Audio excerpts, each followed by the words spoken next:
The story of the Green Children of Woolpit. The mysterious story of the Green Children of Woolpit is an enduring legend from 12th century England that has been captivating people for centuries. The Green Children were two mysterious figures that were found by local villagers near the village of Woolpit in England. They had physical features that were strange and unfamiliar, such as green skin, and they spoke a language that no one in the village could understand.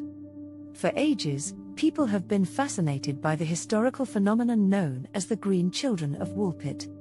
King Stephen, who ruled England from 1135 to 1154, was in power during the time the Green Children of Woolpit first appeared. There was a lot of political unrest and civil conflict at this time, and there were many lords competing for dominance over the country. The village of Woolpit was a small community surrounded by farms and pasture land. The landscape of the area was rural and agricultural.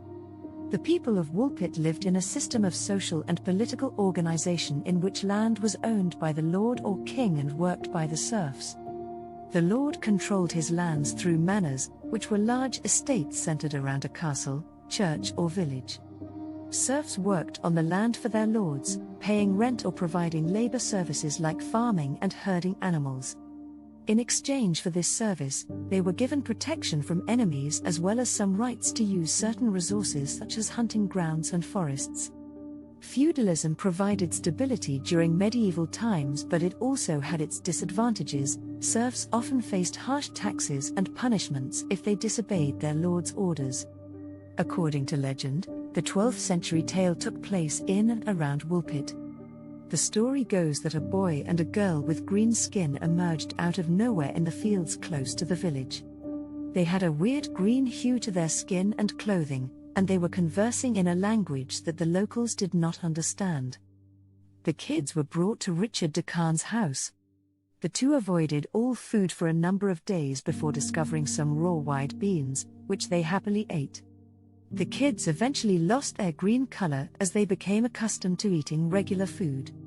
Eventually, the villagers were able to decipher that these two green-skinned kids who had gotten lost and stumbled upon Woolpit. After much patience and perseverance from those involved in helping these strange kids settle into their new home, it was revealed that they had come from a faraway land where everyone's skin color is green instead of pink. This unknown land soon became known as the Land of St. Martin, an isolated kingdom where inhabitants have green skin due to living there for years without any contact with people outside the kingdom.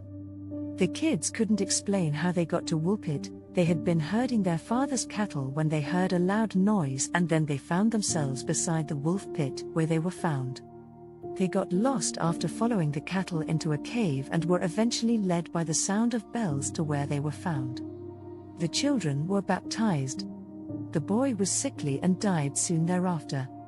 Agnes was the name given to the girl. She worked as a servant for Richard de Caen for many years, where she was regarded as extremely wanton and impudent. Before vanishing from history, she wed Richard Barr, a royal officer from King's Lynn, which is around 40 miles, 64 kilometers, away from Woolpit. The origin of the Green Children has been debated for centuries and is one of history's most intriguing mysteries. While some believe they were fairies or elves from a hidden realm.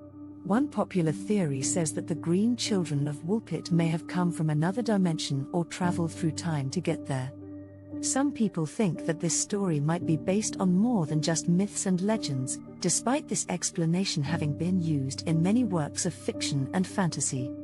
Others suggest they could be aliens from another world, while still others believe they might be descendants of a lost tribe who somehow managed to survive for centuries without contact with other humans.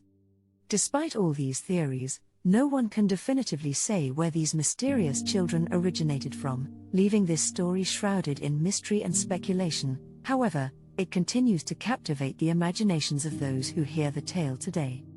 Some have brought up the historical background of the era in which the Green Children first emerged. In England, which was going through a lot of political and social turmoil at the time, many people were looking for answers for strange and enigmatic incidents. These more significant cultural and historical factors might have influenced the plot of the Green Children. Paul Harris suggested in 1998 that the history of the 12th century provides a down-to-earth explanation of the Green Children. He claims that they are descended from immigrants from Flemish countries who migrated to eastern England in the first half of the 12th century and were later punished after Henry II became king in 1154. He suggests that the settlement of Farnham St. Martin, located just north of Bury St. Edmunds, was the children St. Martin's land and that their parents were Flemish clothworkers who had moved there. Additionally, the Battle of Farnham, which took place in 1173 during the civil war between King Henry II and his son the young King Henry, took place in Farnham. Royal soldiers routed the rebels, led by Robert de Beaumont, 3rd Earl of Leicester, and a sizable contingent of Flemish mercenaries, on the banks of the River Lark after they had landed in Suffolk. Harris speculates that there may have been violence against peaceful Flemish residents in the area after the slaughter of the Flemish mercenaries. It's possible that the kids ran away and eventually ended up at Woolpit. The children would have made for a very weird sight for the Woolpit locals, disoriented, perplexed, speaking no English, and clothed in strange Flemish clothing. Harris thought that green sickness, which is caused by a dietary shortage, could account for the children's coloring. Some other people have also said that the story of the Green Children of Woolpit might have been based on old myths and folktales.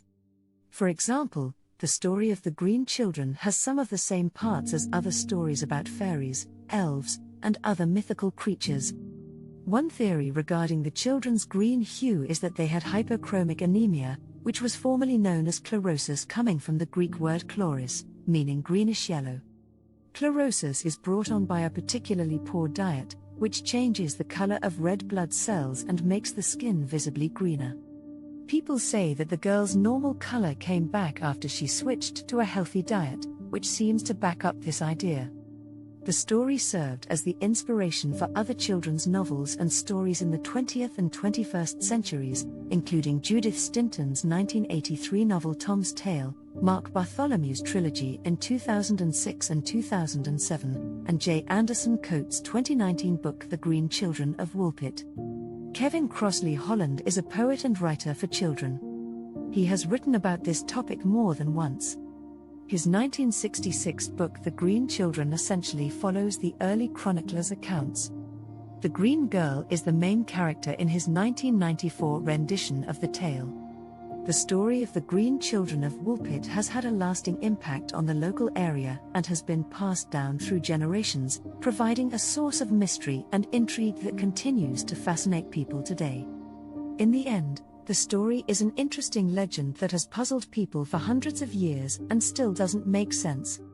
There are various theories on where the children may have come from, but we will probably never know the answer.